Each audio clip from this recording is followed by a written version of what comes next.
मनोहर के लख उपाय, मनोहर के लख उपाय।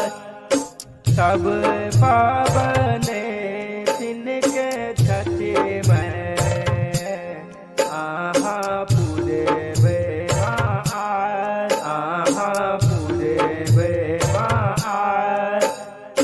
के सबके दिया ने काया, पावन करब हम फेर, पावन करब हम फेर।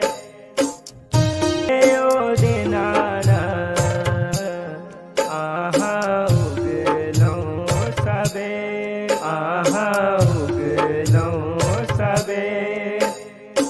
आजू के दिन है सूरज देव, किया के लिए अबेर, किया के लिए अबेर।